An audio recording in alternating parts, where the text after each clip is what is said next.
if there was a way that you could identify exactly what horses needed to create their own optimum health and well-being without resorting to guesswork and trial and error?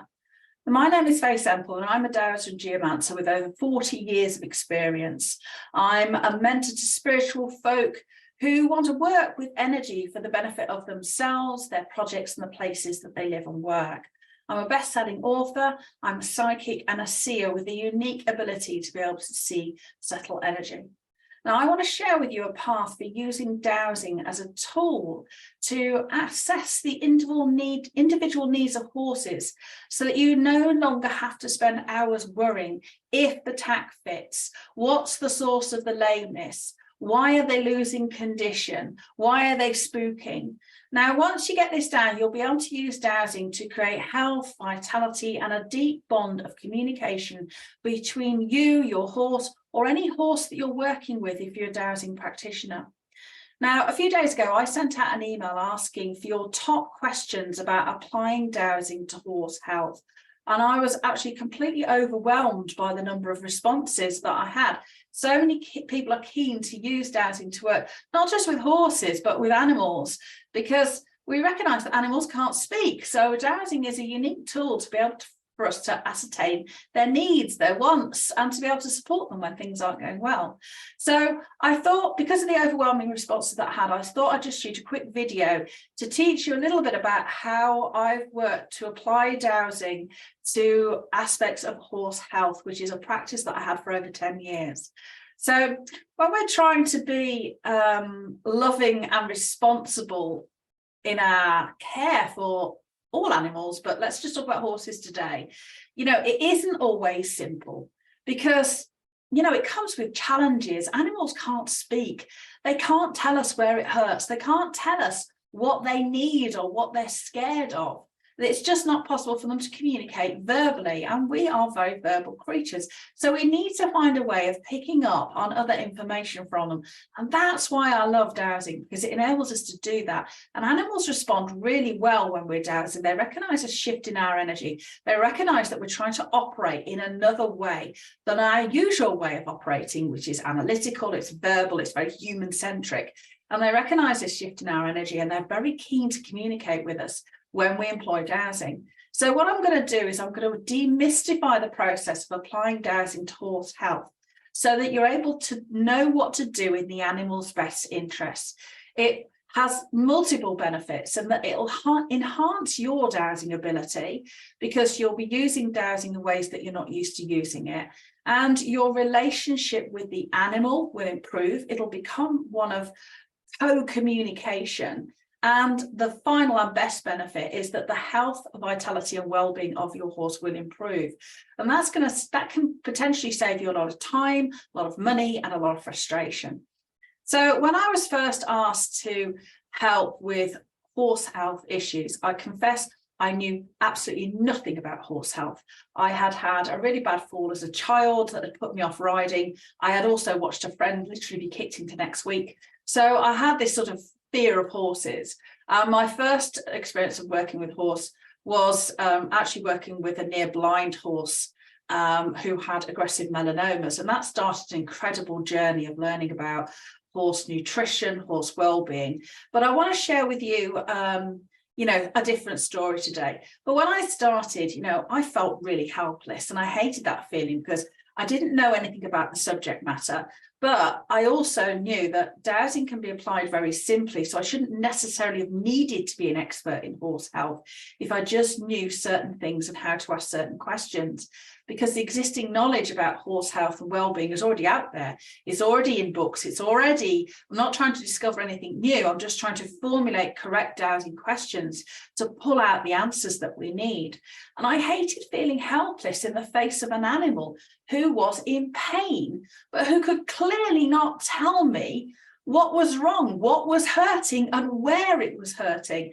And then you feel quite impotent. So I had to quickly work out how to apply dowsing in really focused ways that pulled in all my dowsing knowledge that I could use carefully framed and ambiguous questions, and that I could literally take a horse anatomy book or a book about horse nutrition and pull out the information that we needed. And what I discovered was that dowsing can very quickly help horses and can be applied very easily, just as we can do it to humans. And they quickly communicated their needs once a dowsing session had begun. I could perceive with my eyes and feel their energetic input. This process for me was quite unexpected. I'd worked with other animals, cattle and sheep, but they tended to be herd animals, respond quite differently. The horses are very similar to pets in that we often have a one-to-one relationship with them, more than perhaps some other farm animals. So the process was unexpected, but it worked really, really well. And that opened the door for me to begin working with other stable yards. I began working with competitions. I was then called into competition yards and race stables. And that enabled me to build this fantastic relationship with these animals, and not just in terms of their physical health, but also their emotional health and also the environmental health.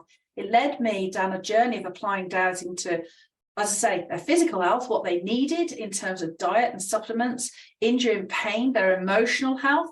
So we were able to find out things that were bothering them, upsetting them. We looked at their energy body and their chakras, and then finally their environmental health. And that was everything from agrochemicals that may be being used in the area to actually the subtle energy environment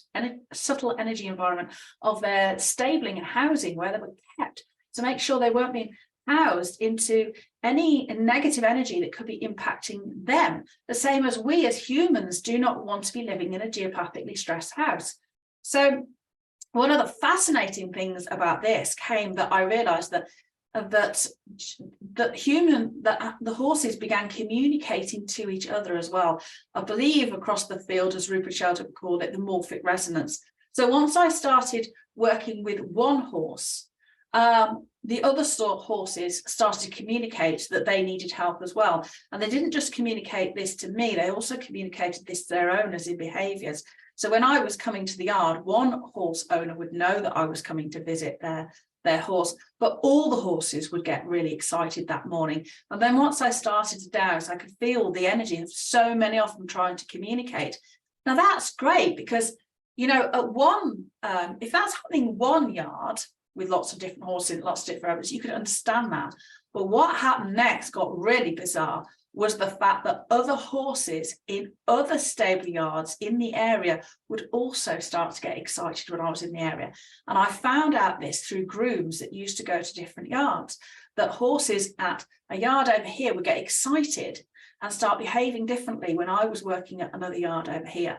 And so it was a really interesting phenomenon. And Rupert Sheldrake, as a scientist, talks about the morphic resonance, that there is an information bank that all species hold. So there's one for horses, one for cats, one for humans.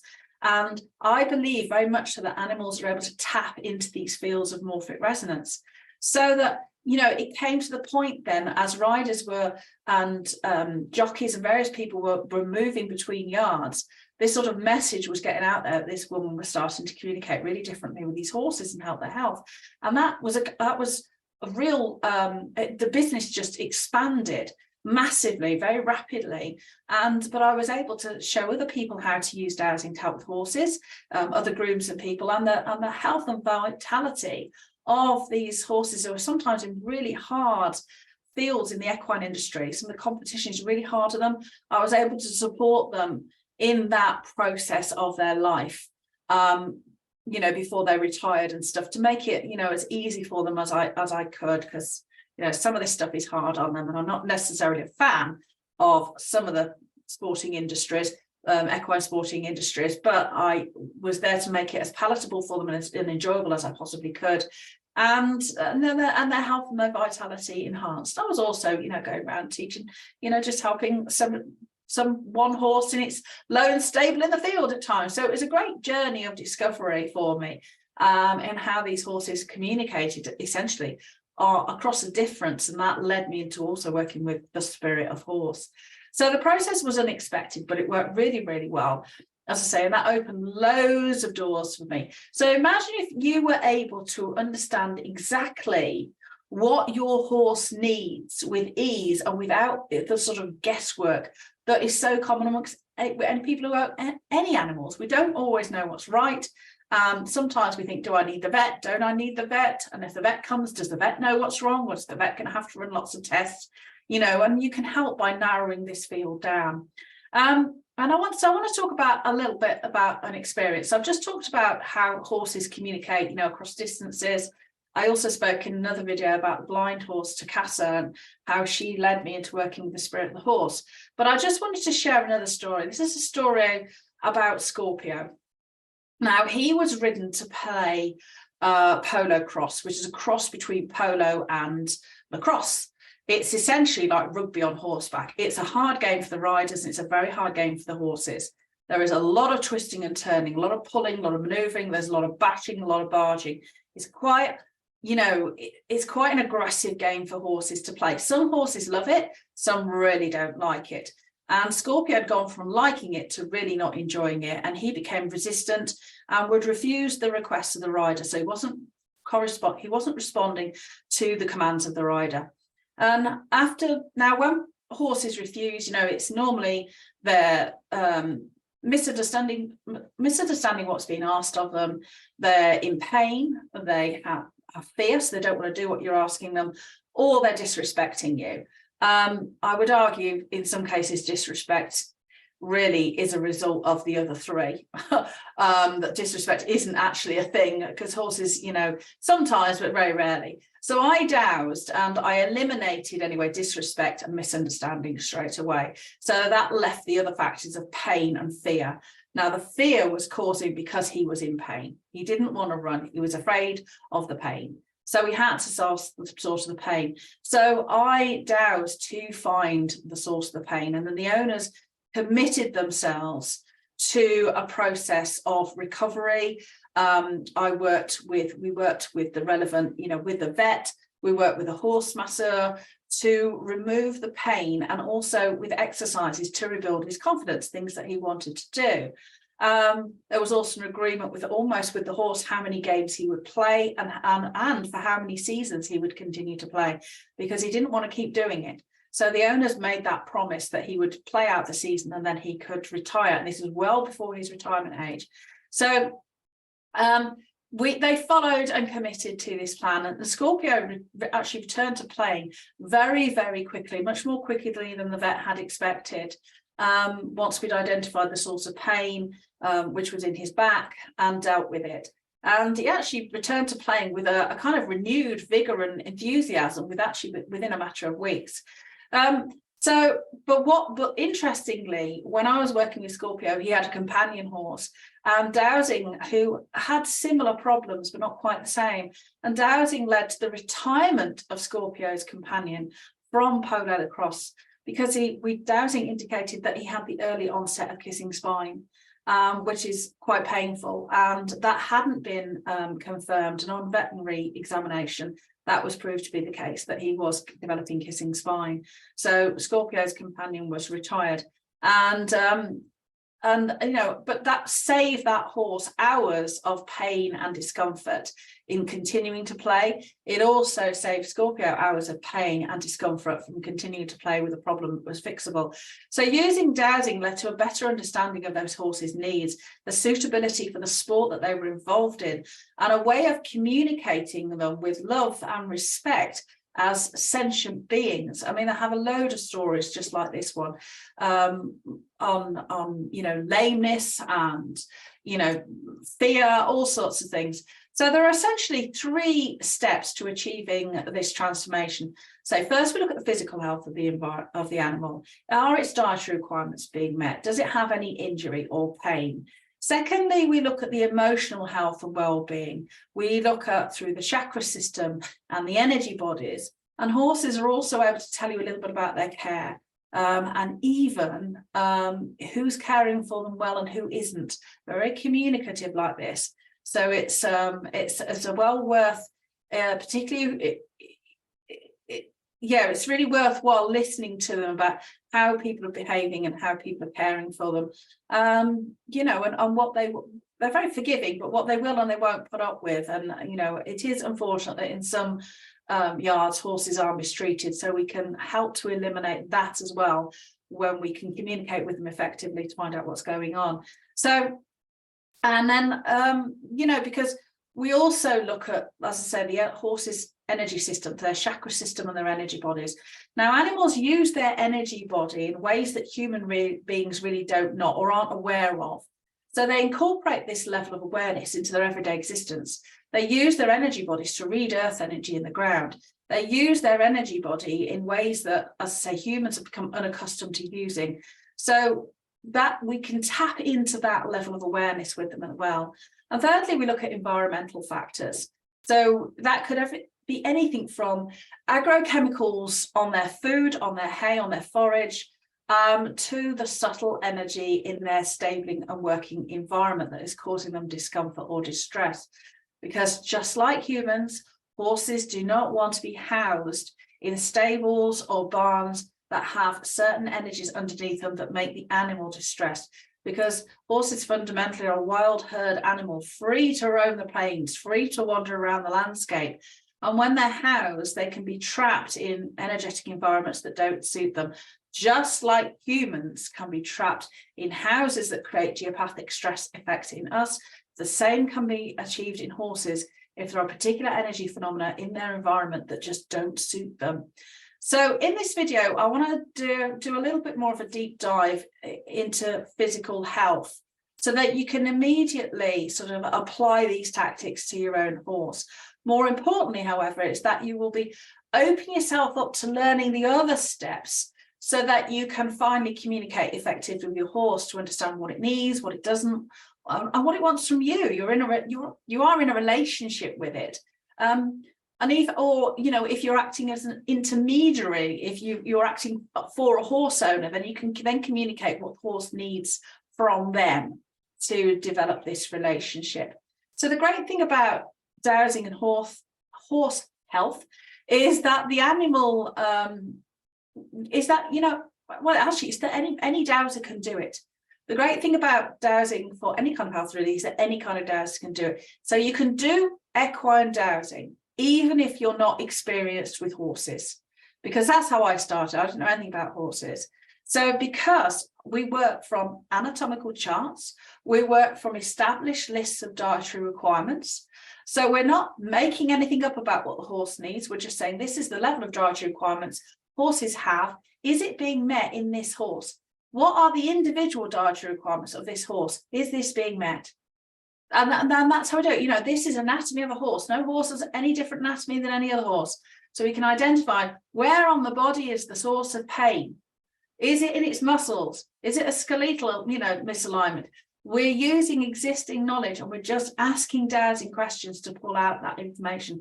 In fact, I think not knowing anything about horse health stood me in very good stead when I started out, because I didn't have any preconceived ideas about where lameness could possibly come from, for instance. So I had to approach the task in a really methodical way by looking at, as I say, the skeleton, the muscles, the teeth, the dietary needs. I just took that bit where I identified the pain and went it's here. And then I tried to find out what had caused it and what needed to be done about it. And so let's take a look at dietary requirements so you can practice some of this. There are a number of elements to equine nutrition. Now I know a little bit more about it. There's things like forage, what they're eating, water, vitamins and minerals, supplementation, the digestive tract, how they're processing the food. So let's briefly take a look at forage.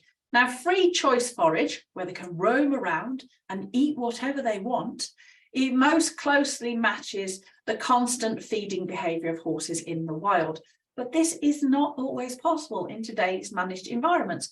Horses might be kept in small paddocks. They might be kept in certain areas.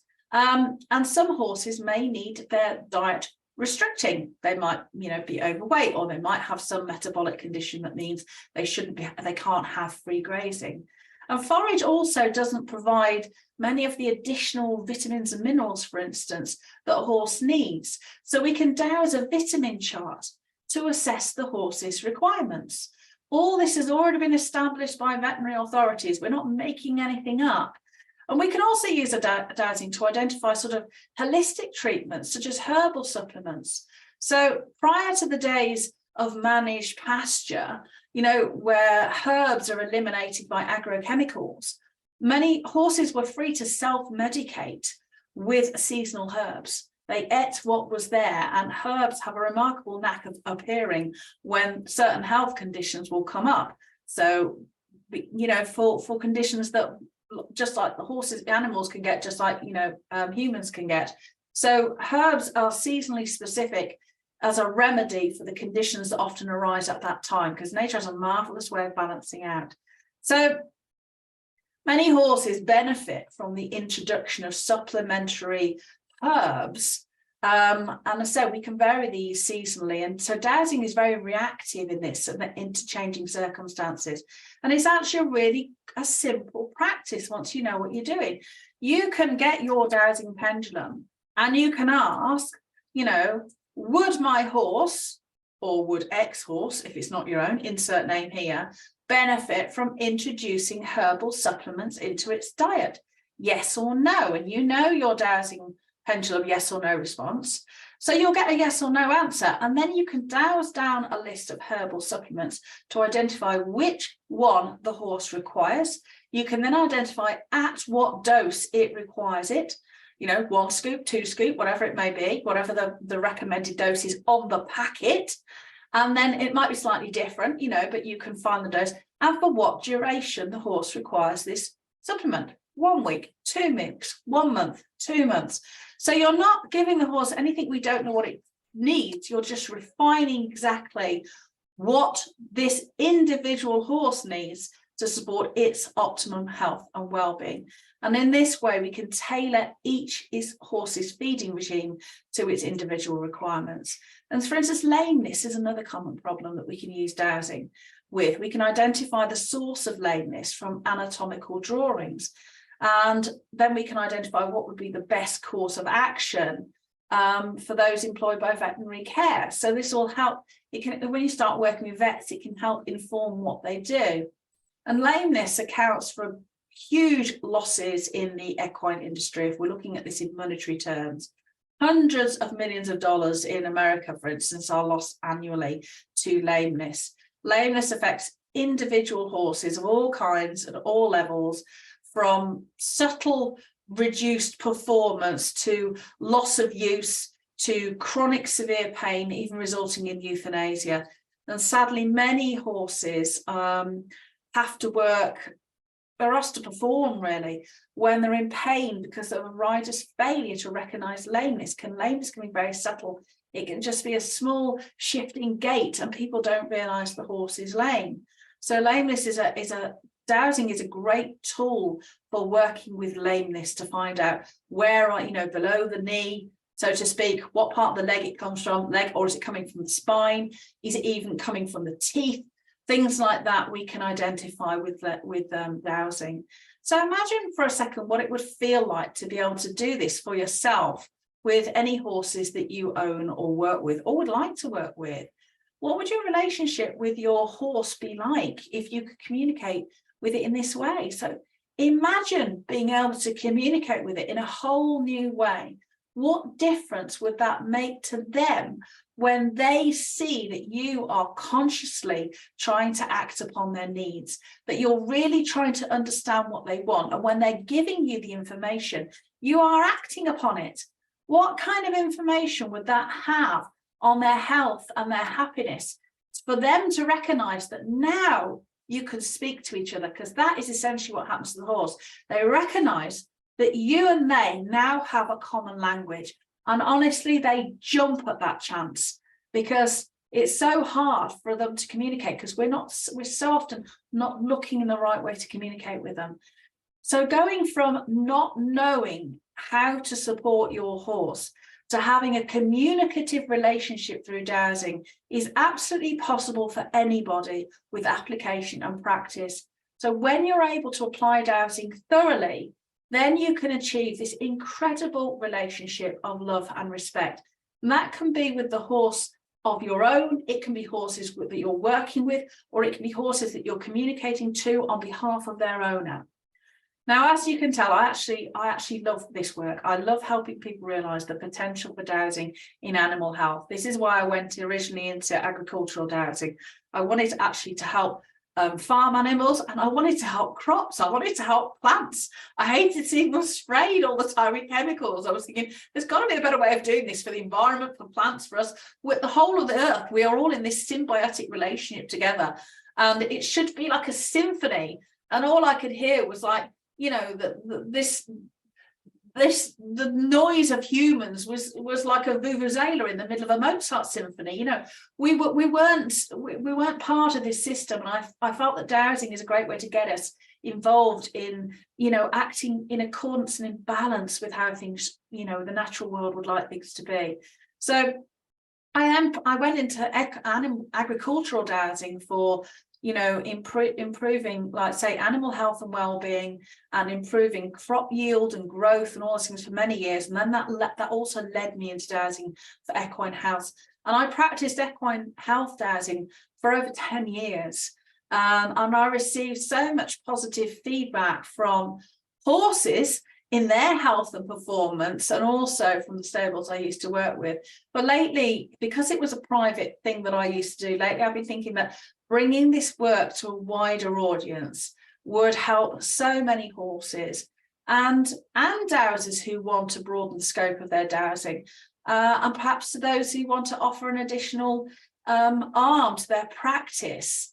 So with those thoughts going around in my head, I've decided to offer an in-depth training. Now, this training is going to be specifically on equine dowsing. It's going to go deep into each of the steps that I've just talked about. So the physical health, the emotional health, the environmental health. And there will be 5 live calls. And for each call, I'm going to walk you through a simple process of how to employ dowsing in each aspect, and I'm going to be responding to your questions in the moment. So you're also going to get downloads and recordings and additional resources to support you in your progress. So all of this so you can use dowsing as a tool to identify problems and take appropriate action to help your horse without all the guesswork, the confusion, the frustration, and some of the expense. Because let's face it, you know, looking after a horse is an expensive exercise in terms of feeding, shoeing, veterinary care, stabling. They are an expensive animal to own. So with that in mind, we want to ensure that we're doing the best for them, and, you know, not necessarily the minimum outlay, but the outlay that we're spending is the right outlay, and we're not throwing money down the drain, because we could be using that extra money to support them in other ways. So now, one important note I will say about this: you do not have to be a horse owner to do this course. It's aimed at dowsers first and foremost. Primarily, it's about learning to apply dowsing methodology to horse health, just as we apply dowsing methodology to human health. It's also for you, perhaps if you have a dowsing practice and you would like to offer that equine dowsing as an additional income stream. You will need to build up testimonies and case studies, and we'll talk about that in the course. But it's also for you, perfect for you, if you are already a dowser and you just happen to own a horse. You know, because there are certain dowsers. I know many dowsers who happen to own horses or happen to work with horses, and you know, it's not uncommon. You know, a lot of dowsers have an affinity with the natural world with animals. So I would love for you to join me. There's going to be a limited number of spots in order to really serve the people who join me. This is for people who are committed to learning this, and it's quite a unique opportunity to work with me in a small group setting live, rather than like some of my, you know, other dowsing offers are pre-recorded. So this is the ability to work with me. So I really want to help and serve the people who join me. So it's going to be coming out very, very soon. So watch your inbox for an email in the next few days, where I'm going to open up registration for Equus, which is my brand new equine dowsing health course. I don't know when I'm going to be teaching this live again, because after this, I may well take materials and make them pre-recorded and a self-study course. So As I say, I don't know when I'm going to be teaching this live again, if ever, but I can tell you now that this is an opportunity for you to get more of my attention than anyone will ever get in this program. So this is a once in a lifetime opportunity. So watch your inbox for this. Really, it's a time sensitive offer for Equus, because you really, really, really do not want to miss it. I can't wait for you to join me, and I look forward to welcoming you into Equus.